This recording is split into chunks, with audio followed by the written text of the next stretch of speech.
It is the biggest indoor park in the world. 900,000 square feet dedicated to the world of the prancing horse logo. A mythical Italian brand name, synonymous with dreams. All the way to the United Arab Emirates, where Ferrari World was opened in 2010 on Yas Island, just 30 minutes from downtown Abu Dhabi. It's a way for guests to experience a journey through the history of Ferrari, through the vision of its founder, being able to touch on different aspects while they are in the park. Here, no effort has been spared to impress the brand's army of dedicated fans, aficionados of architecture, and thrill seekers. As evidenced by the roof structure, which seems to be detached from the landscape. That was a selling mark. You can see it from the space. This avant-garde building houses dozens of attractions, some of them in the Guinness Book of Records. Formula Rossa, the world's fastest roller coaster, reproduces the sensation of being in a race car, accelerating from 0 to 150 miles per hour in just 4 seconds. Formula Rossa is the fastest roller coaster in the world. It always should be the fastest. Formula Rossa is connected to a 20,800 horsepower hydraulic engine, which is absolutely huge. But you need at least that. It has to feel good. The acceleration needs to be kind of hard. Another big attraction is Flying Aces. 3 world records have been set. The fastest and steepest lift and the highest vertical loop, allowing visitors to experience the thrill of flying in a biplane. So Flying Aces has a 51-degree inclined lift with a cable pull, electrically driven winch system. It will launch the train up to 50 kilometers an hour, up an incline to give you that feeling of a takeoff. The first run is already astonishing, but it's followed by an extremely impressive second run. 2 for the price of 1 is awesome. Ferrari World is also entertainment for children. Motion simulators, driving courses, shops, and high-end restaurants.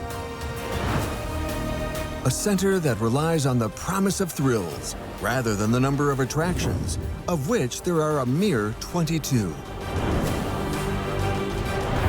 Ferrari World Abu Dhabi is an absolute unique experience that can't be found anywhere else in the world.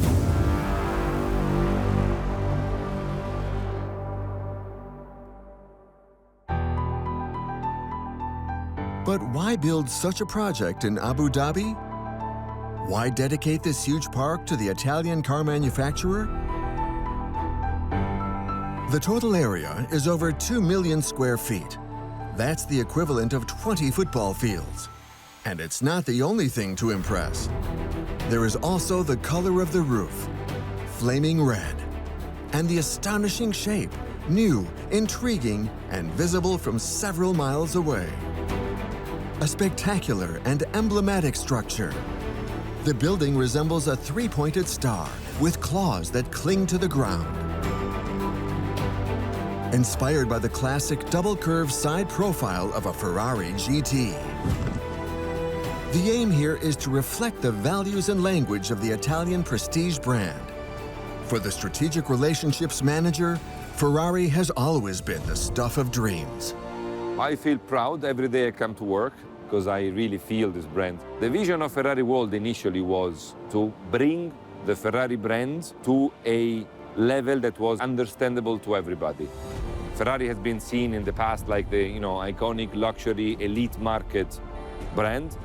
By opening up a theme park, you are able to bring this brand, still luxury, still exclusive, to the masses without diluting the importance of this brand. Also, it's a way for guests and people to experience a journey through the history of Ferrari, through the vision of its founder, being able to touch on different aspects while they are in the park. The Ferrari story began in the late 1920s. Enzo Ferrari founded Scuderia Ferrari, a racing team that quickly became a point of reference in the Formula One World Championship. For Enzo, motor racing was more important than anything. The marketing of racing cars would come later in 1947. The Ferrari 125S was the very first Ferrari in a history defined by a very high-end status. Ferrari history starts from the vision of a man, a unique man like Enzo Ferrari, who was able to create from nothing, really, the most important and recognized car manufacturer brand in the world, both in the GT world, so production cars, and racing cars. But how to keep the dream alive? How to attract a wider audience to a brand that is not accessible to everyone? This was the delicate challenge facing planners for a park located in the arid United Arab Emirates. Obviously, Ferrari core business is something different, no? They do cars or they do F1. This was their idea, they wanted to do this, but it's not easy also for them, no? Because to protect the brand and the exclusivity of the brand, and at the same time making it achievable for the masses, it's a fine exercise. Sometimes it's not easy because you don't want to give away too much, but at the same time we need to attract more people. So it's always deliver the message without damaging the brand. It's not an easy exercise if you think about it seriously. To make Ferrari's dream of expansion a reality, a strategic location was needed, even if it meant creating it from scratch. The structure is located on Yas Island, an artificial island of some 2,500 hectares built by the Emirate of Abu Dhabi. The Vice President of Operations for Ferrari Experiences, the company that now manages all the island's attractions, is enthusiastic about the location. And I'm making sure that the guests have the best experience they can. Yas Island is a huge real estate project with a focus on leisure. It boasts the circuit that every year hosts a Formula One World Championship race, as well as Yas Marina, a range of first-class hotels, a golf course, not to mention theme parks such as Yas Water World, and of course Ferrari World. It all adds up to making Yas Island a global tourist destination. Our leaders have a vision of bringing Abu Dhabi and put Abu Dhabi on the world map. You know, the Formula One race track itself is the second most watched sport in the whole world after the football. So when you start acting like, okay, I'm going to take the lead on the leisure industry, you need to come up with a unique building. So sitting with the visionary people, sitting with all people creating, thinking of what do we need to put in Yas Island? The idea of came a joint venture with the Ferrari Italy and have a discussion of let's build the first and the only Ferrari World Abu Dhabi theme park. Yas Island took 3 years to build. Quite an achievement considering there was nothing but sand here, where temperatures routinely reach 40 degrees Celsius. If we go back to history a little bit, Yas Island was supposed to be a natural reserve island. It's a man-made, and it's a very prime location, which is kind of an hour between Dubai, an hour between Al Ain, and very close to the Abu Dhabi airport. So when we started looking at somewhere to build all these iconic attractions, there's no way we can find a better place than Yas Island itself. When I came into existence, it was only gazelles running around, 2 water pump stations, and 1 ring road only connect this island. That's all of it started in 2006. Seeing all the development, all of the Ferrari World Abu Dhabi, all the infrastructure has been put in place, and having the first Formula One race in 2009 made me think that, okay, this is where we are. This is the new future of Abu Dhabi, and now the leisure industry is going to be booming only from this place. The idea of a park dedicated to Ferrari was born in the spirit of competitiveness, with a flair for operating on a monumental scale. You know, the whole UAE country is actually been known as, let's build the longest, the tallest, the biggest, the unique. And if you look at the whole iconic building of Ferrari itself, that was a selling mark. You can see it from the space. Having under that one iconic roof, the first and the only fastest roller coaster, plus a ride which is all the family can enjoy, it always takes a challenge.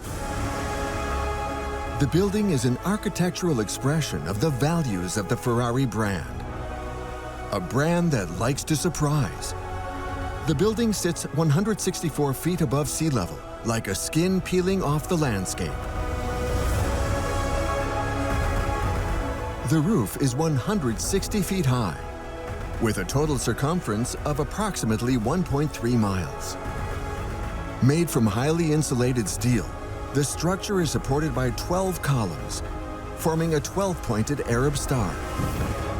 At the very top sits the biggest Ferrari logo in the world, 213 by 159 feet, covering an area of over 32,000 square feet. The structure is marked by a large glass funnel with a diameter of 330 feet at the top and only 55 feet at the base. More than 12,000 tons of steel were used in its construction.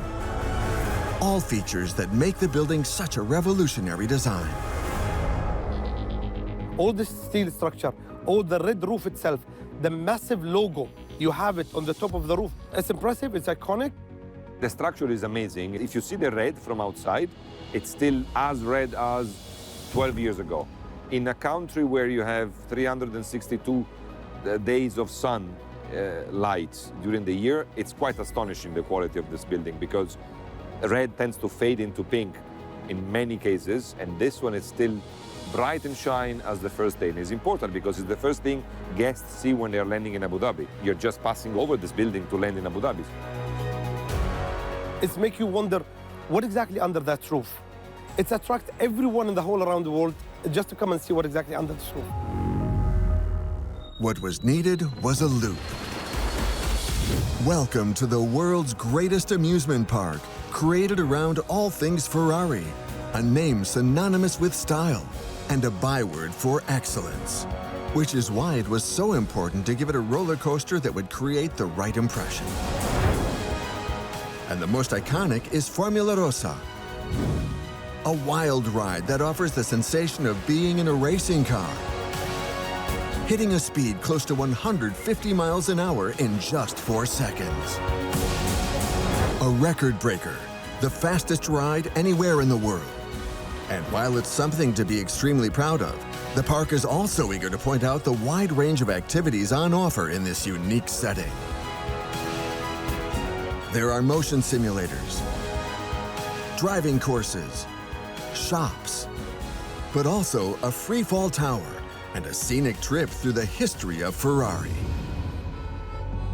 At the beginning was an experiment, let's say, no? So nobody really knew exactly what they wanted to do. Does it have to be a theme park like Disney World? Does it have to be a showroom? Does it have to be a mix of both? So the offering for the guest was still of high quality, but very limited in terms of number of things that someone could have done here. There wasn't enough for, to be really called theme park for families, adults, kids, women, for everybody. Now we are there, or we are getting there more and more. We have, I think, doubled the rides compared to before, from 22 to 43 currently rides and attractions. We have shows, we have seasonal events, which is super important for a theme park. So I think we are now offering what people expect from a theme park, but the idea is to be the Ferrari of the theme parks, meaning always a little bit better than others. Now, everyone thinks Ferrari World Abu Dhabi is always about cars. No, it's not. It's always about what exactly you can give the people. Now, thinking of going back to history of Italy, the logo of its Ferrari itself, the first one, it was in one of their airplanes. Flying Aces is showing the history of the Ferrari logo. So why and how Ferrari cars have a prancing horse on a yellow background on their bonnets. The horse was the emblem of a very famous Italian aviator during the early 19th century. His mother was a friend of Enzo Ferrari. So when this aviator died during his duties, he was a World War I pilot, the mother of this pilot donated to Enzo Ferrari the Cavallino, the Rampante, the prancing horse, and said, you can use this on your cars if you want from now on, it's gonna bring you luck. So she donated this. And since then, Enzo Ferrari took this prancing horse and put it on his cars. Why the yellow background? That one is the color of Modena, which is the city from where Enzo Ferrari was born. So this is how it started. And we have the Flying Aces attraction where it's all themed around the history. So even the queue line, you are inside an hangar with planes, etc. It's very nice. Now, Flying Aces is a biplane design ride. I've never been done before. Since it came to existence, we break 3 major records with the Guinness records. It's give a feeling of less than zero G-force, and it goes so fast, and it's the highest point in the Ferrari World Abu Dhabi, which is about 63-meter height. While for visitors, Ferrari World means adrenaline and fun, for the technical teams, it is an exercise in flawless organization. It's a very unique environment for an engineer or anyone that's in maintenance. Our product is guests' enjoyment, guests' fun, and I do that with a huge team of technicians ranging from electrical and mechanical engineers. Flying Aces is based on a biplane aircraft design. So the ride is designed to give you the feeling of a high-speed takeoff, and then traveling around the ride with the steep turns and banks that you get from an aircraft to make you feel like you're flying. To achieve the sensation of flying in a biplane, engineers had to develop a very sophisticated cable system, one that thrill seekers are obviously blissfully unaware of while riding the roller coaster. The principles behind a roller coaster, any roller coaster, but in particular on this one, are basic engineering principles. We take those principles and look at how we can make it more thrilling. It's very difficult to give you the feelings of flying in an aircraft, both to get the speed and the design into the ride. You don't want it too fast that people then aren't enjoying the ride, but you want it fast enough to make it thrilling and exciting, so it's difficult. It is something Benjamin Ribocourt knows plenty about. An engineer by trade and an expert in roller coasters, he has a keen understanding of what lies behind Flying Aces. I've been to many parks in my life, around 150 so far, and I've been on over 700 roller coasters. Of course, as an engineer and an enthusiast, I don't just check out the air conditioning. I like to look a lot at what's going on, the machinery, how these things operate. It's fascinating to see all the technology that goes into offering visitors an experience that lasts maybe a minute and a half or 2 minutes.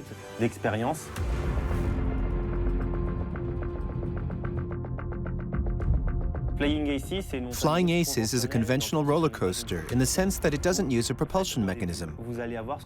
It begins with what's called a lift, the first climb you see in the majority of roller coasters, with the train pulled to a high point to give it potential energy, which can then be transformed into kinetic energy, that's to say, into speed. This first lift has to be high enough to generate enough speed to get through all the loops that follow. How do you do that? Manufacturers offer several solutions according to the park's needs. In this case, Intamin and Ferrari World chose what is called a cable lift, meaning you use a bidirectional motor at the top of the lift with a cable. When the train is in the station, a hooking system pulls the train all the way up the top before releasing it.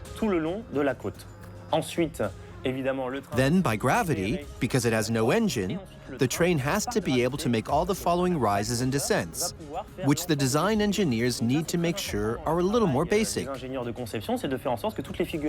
that the train can maintain a certain speed, and of course finish the course, given the strong headwind and the friction of the wheels against the rail.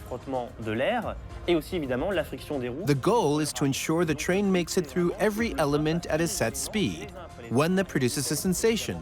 For example, going over a hump, the aim is to take it at good speed to ensure the sensation of being lifted.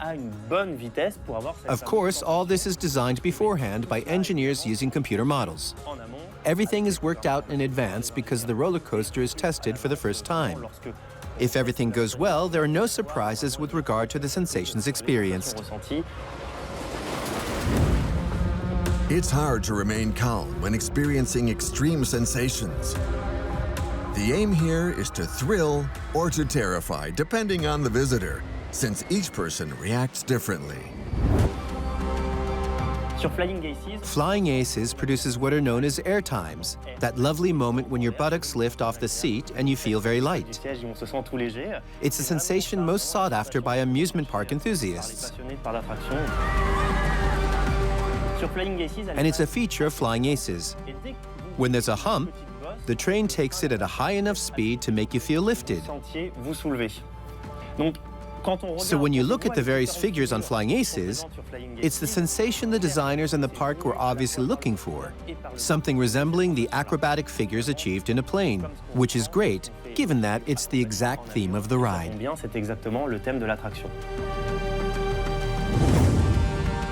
What makes Flying Aces so special is also its loop, with some additional, very special effects. The most iconic part of the ride is the non-inverted loop at the top of the ride.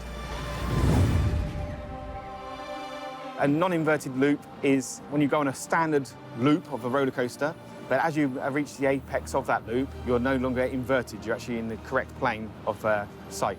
Instead of coming in upside down, your head is pointing upwards. You have this phenomenon of going up into the loop, which I think is the highest in the world of this type, while going through a twist such that your head is the right way up, not pointing down. It's impressive because you reach a very high point. Then the dive afterwards launches you into a descent of more than 150 feet, but without having your head upside down. The other particularity of Flying Aces is that its trains have wings. So you have two passengers in the classic position, with two other passengers alongside who are literally outside the rail. In those seats, when you look down, there's no track. You really feel like you're flying. Again, that's good because airplanes are the theme of the ride. Also, by using this shape, the park was able to play on the fact that they are a little like wings. Flying Aces is a mixture of technology and aesthetics. Seen from afar, the ride looks like a heart. It's called a parade element. Theme parks often ask the constructor to produce a very visible, high-profile feature that almost advertises the park on its own, so that when you arrive on this panoramic platform, you can't miss it. You have this huge heart with a train flying through it, which makes for some really nice photos and videos. So it's a real bonus to have that kind of feature. None of this could exist without guaranteed security. Here, as in any other amusement park, all the risks are carefully calculated. Every piece of machinery undergoes regular checks. Any failure or error is out of the question. Flying Aces will be maintained twice a day, every day. The general safety checks or planned maintenance that we do that before operation. And then in the evenings, after operation, we do the maintenance checks, which would be the lubrication, cleaning and presentation ready for the next day's operation. Coupled with that, we have weekly, monthly, quarterly and annual checks as well. So Flying Aces, multitude of mechanical and electrical items, but the automation, which is the computer side, is very complex. We have to have what's known as a safety PLC, and that will be double monitoring at least on every component. So it will monitor the speed, it will monitor the lap bars, it will monitor the position of the vehicle. So for example, the lap bars, they're locked down on hydraulic locks, but they are independent of each other, but they're both doing the same job. So if either one was to fail, the system would still operate and still keep the customer safe. When that train would return to the station, we'll get a signal back to the controls that will say, there's a problem with your lap bar, you need to investigate, and it would no longer allow you to operate the ride. So no, the rides are not dangerous. Another important consideration is the climate. Ferrari World is located in an area that is often subject to extreme weather conditions, and the heat has to be managed with a high-performance air conditioning system. Another factor is the wind. The wind is monitored and calculated throughout the operation of the ride. So both the wind direction and the wind speed will actually limit us on when we can and can't run. So when we have a windy day, if it's in the right direction at the right speed, we would not operate the ride because there's a possibility of it stalling on the track. So it's like if you're driving your car on a highway and it's very windy, you can actually feel the resistance on the car was slowing you down, and you would compensate with your accelerator. But the rides are gravity fed, so that wind could actually potentially slow down the vehicle enough that it would stop on the ride. So we will monitor that and ensure that we don't operate in those wind conditions. Formula Rossa is Ferrari World's star attraction, a roller coaster course about 1.5 miles long, inspired by the Monza circuit in Italy, with sharp turns and chicanes to break the long straights. The ride lasts 1 minute and 32 seconds. All this in what looks like a Formula One car from the Ferrari team. There are 16 passengers per circuit, all equipped with protective glasses of the type worn by parachutists. A necessary precaution in view of the high speeds involved and the risk of impact with airborne particles or insects. Not to mention the sand and the wind. Formula Rossa offers thrill seekers a unique experience. In addition to speed and acceleration, the thermal shock also needs to be taken into account. Most of the circuit is outdoors, but the start and finish are in an indoor, air-conditioned area. As an enthusiast and an engineer visiting Ferrari World, what's especially interesting is Formula Rossa, a roller coaster that goes up to 150 miles per hour.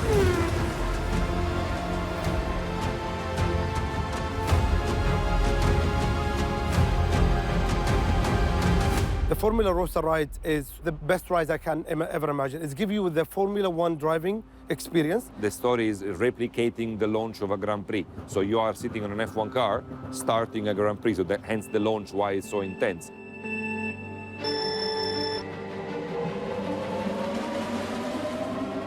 It's reached 240 in less than 4 seconds. The previous record was 127 miles per hour with the King Dakar roller coaster in the United States. So we're way beyond that here. But being in the middle of the desert, the environment changes the experience a lot.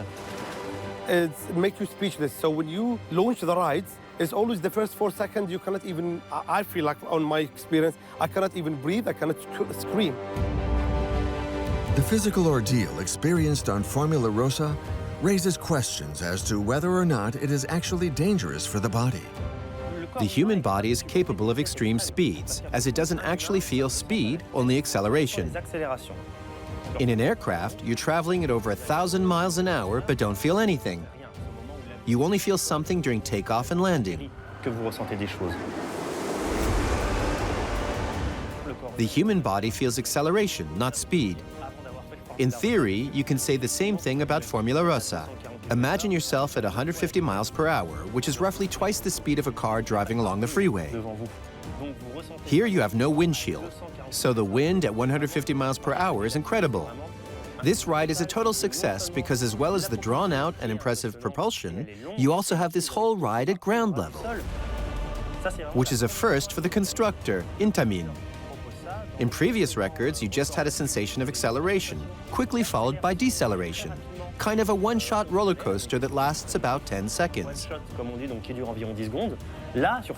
But with Formula Rossa, they had the excellent idea of making it 1.5 miles long, which is much longer than the average ride. You also go through it very quickly. So while it cost a lot of money, behind it was the great idea of not frustrating the passenger.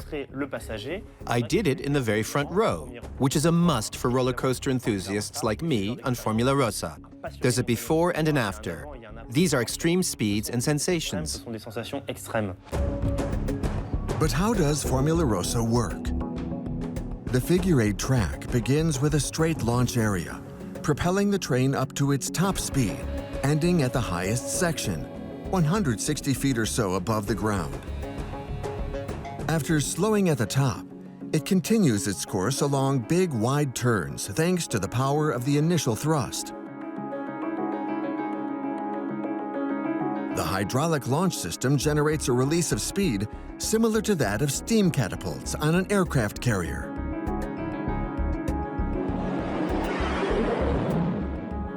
The idea behind the Formula Rossa project was clearly to have the highest speed possible and the world record. You can imagine the conversations around whether or not to incorporate a gravity climb, as with Flying Aces, or a propulsion system. It obviously had to be propulsion. I can't begin to imagine the height the train would have to climb to generate a speed of 150 miles per hour. So that would be very expensive. The propulsion idea generates direct kinetic energy without having to go via potential energy, where you'd hook your train up to a cable, as with Flying Aces. The cable then has to pull a train weighing several tons, which requires a great deal of power. The cable is connected to a 20,800 horsepower hydraulic engine, which is absolutely huge. But you need at least that much. The trains are very heavy, and there still has to be some sensation. The acceleration has to be kind of hard to satisfy thrill seekers. The hydraulic engine consists of a drum where the cable can be wound or unwound. So far, it's very simple. How it works is, the powerful motor will start to wind the cable around this very tall drum. Hooked up to the other end of the cable is the train.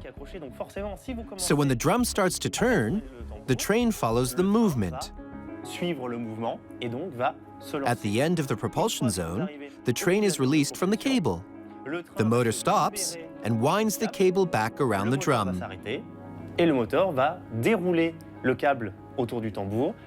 Then we go back to the initial position for the next train. Obviously, the choice of propulsion is also linked to the theme, which in this case is Formula One.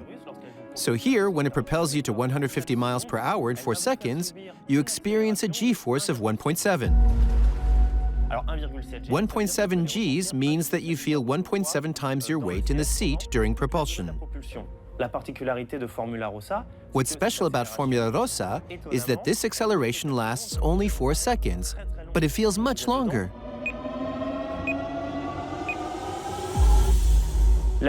On most other roller coasters, you feel the sudden acceleration and you're away, the train is gone. You reach your maximum speed. But to get to 150 miles per hour, you experience this very powerful acceleration during the 4-second propulsion, which is actually pretty long. The sensation is unbelievable. The acceleration seems to be never-ending. Clearly, with such high speeds, the problem of braking arises. How can a slowdown be achieved? How may we be sure that the train will stop in the right place at the right time, producing the braking power of a racing car? At the end of the ride, you have to think about braking, preferably before you reach the station. To slow down a train weighing several tons, Intamin fitted a magnetic braking system, meaning it's contactless. Metal blades beneath the train run beneath 2 magnet pads. The resulting eddy currents produce a magnetic field and create a force acting against the movement of the train. This obviously slows the train down.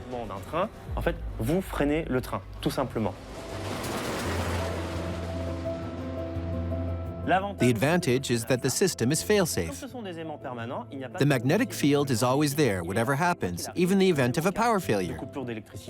So the train will always be slowed down. It's 100% reliable. To ensure safety, engineers need to have all the bases covered. It isn't just the brakes that need to be adjusted. The complete environment has to be taken into account, along with a whole series of parameters that could potentially damage the devices. The biggest challenge we have on Formula Rossa is not just the outside air temperature, but also the acceleration is so rapid and so quick. The wheels generate heat within them very quickly. So we use a water-cooled system to keep the wheels cool. So every time you see the train come inside the station, you'll see the water jets spraying off cooled water to keep those wheels nice and cool. Obviously, water, in return, is something that causes corrosion to steel. So we have to treat the water with anti-corrosion and antibacterial to keep the bacteria which causes the corrosion on the track away. So we have this constant dance of having to need water to keep the train cool, but also having to keep the water controlled so we don't cause damage to the track.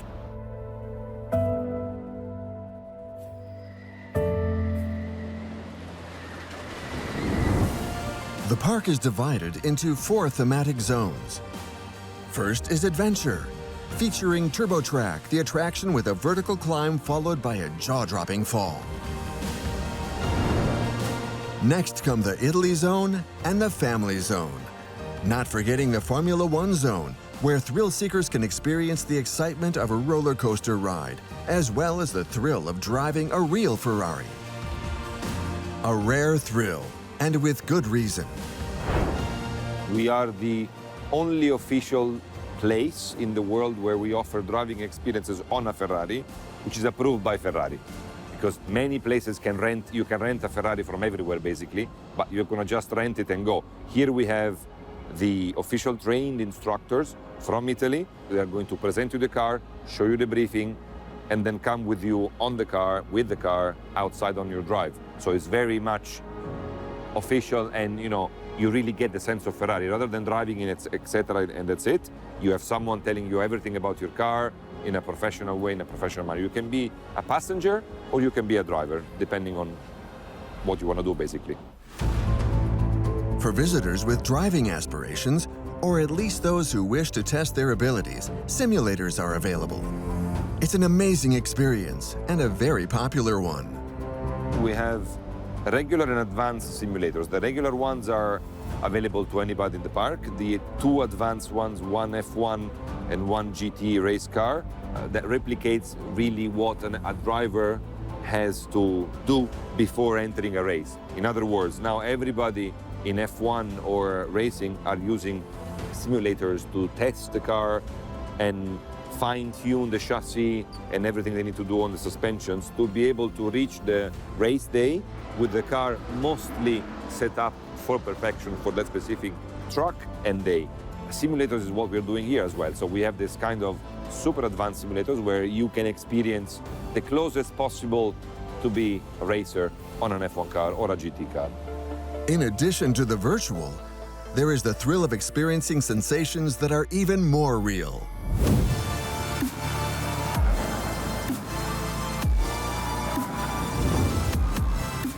TurboTrack is a futuristic-looking, brightly lit roller coaster that puts on a show for the audience below.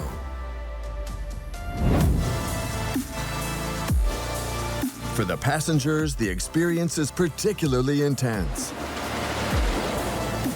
It shows them whether they have what it takes to be part of the Ferrari team. TurboTrack is the testing facility for the soon-to-be or wanted-to-be F1 drivers. We need to see if you have what it takes to become an F1 driver. So you have skills, you have reaction time, stuff to do in the queue line, and then your ultimate test is to be on the coaster and come out of the coaster happy and healthy and not like wobbly. Otherwise, you don't have what it takes.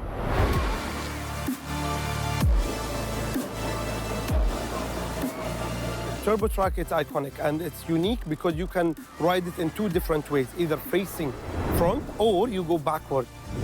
And the beauty about this ride is actually goes so fast in launch and then it goes inside the funnel, which is the middle of the Ferrari World Abu Dhabi, take you to the highest point on the whole island, which is about 63 meters height.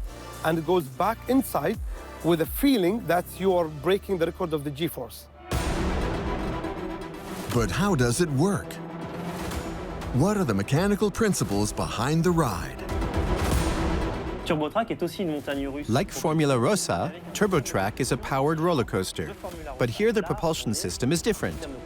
It uses electromagnetic propulsion, meaning you have a series of electromagnets around the propulsion zone and a magnet beneath the train. As you know, magnets can attract or repel each other. In the case of an electromagnet, you can set the polarity to positive or negative, depending on the current you run through it. The idea is the train has a magnet on it.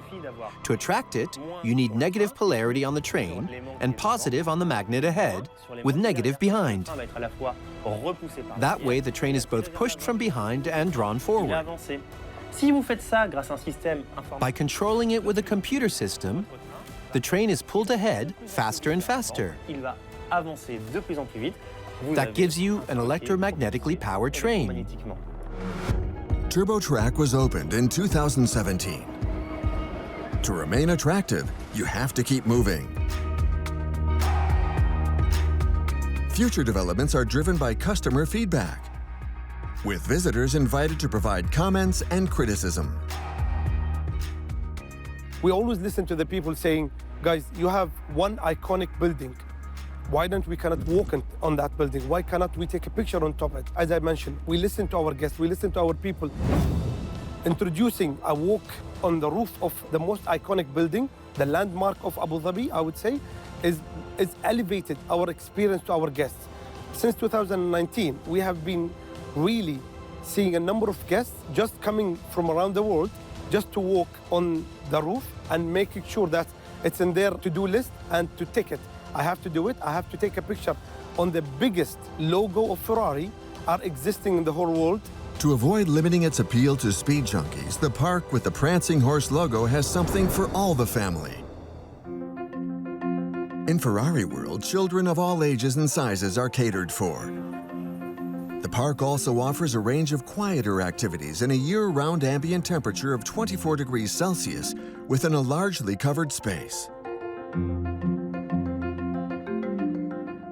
We're always ensuring that we can deliver the best customer experience, and how we do that is to reach all of our family-friendly moments in the park. So in line with our 10th anniversary, we introduced our brand new family zone, which was an attraction consisting of 4 miniature versions of our record-breaking rides. It has a Formula Rossa Junior, which is for our new young champions.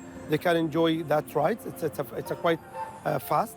They have a biplane also, which is mimicking what exactly you have on our Flying Aces. We have Speedway Race, which is a small Formula One racing ride. And we have the Turbo Tower, which brings in the turbo track element to the rides. It's great to include younger guests. We've always been known as a thrill park, but now we also have that family element too. And that kids zone, since it's been opened, it's been really doing well. It comes to our top favorites, attractions and zone.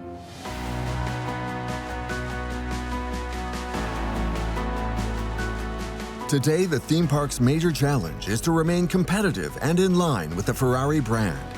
The aim is to remain the benchmark in theme parks.